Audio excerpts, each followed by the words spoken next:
अनियंत्रित अटोरिक्शा और टोटो चलाचल कारण बुधवार सकाळे गुरुतर आहत होता गोटे 6 मासर शिशुपुत्र महाप्रभु करुणा कारण निश्चित मृत्युमुखर बंची जाइछि।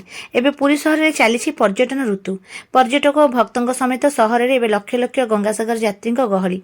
मकर संक्रांति बुधवार सकाळे श्रीमंदिर सह महादधी को संजोग करुवा प्रमुख रास्ता दोलमंडप साहि में अत्यंत गहली। सहरर बासिंदा और बहिरागत यात्री अटोरिक्शा और टोटो मान अनियंत्रित चलाचल कारण साहि रास्तार गहली थिला। सकाळ प्राय 8:15 जह्नीमुंडिया छक अटो स्टाण्रु तीव्र बेगरे मोचीसाही आड़क आसुवा एक टोटो रमाश्री लज सम्मुखें रास्ता कड़े छिड़ा जामशेदपुर परिवार सह पुरी आसुवा जड़े महिला को धक्का दे पड़ाई। धक्का महिला काखरे मात्र 6 मासर शिशुपुत्र रास्ता उपरको खसी पड़ा। शिशुर मुंडरे आघात लगी हठात मुंड फुली जाइतिबा बेले शिशुटी अचेत हो जाइतिला। संपूर्ण परिवार कंदाकटा कर शिशु को संगे संगे निकटरे थिबा E24 हॉस्पिटल को नहीं जाइतिले। शिशुर मामू राहुल पांडे अन्य आत्मीय स्वजनों सह किछि समय पर पुरी टाउन थाना अभियोग दाखल करथिले। थानाधिकारी गोकुल रंजन दास निर्देश में पुलिस पक्षर तुरंत एक्शन निया संपृक्त टोटो ड्राइवर को गिरफ्त करा जाइतिला।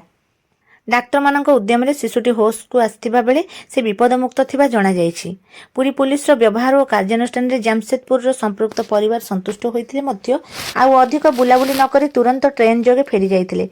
तेबे तेबे सेमाने छाड़ी जाइछन्ति पुरी जिला प्रशासन और जिला पुलिस प्रशासन पई एक प्रश्न।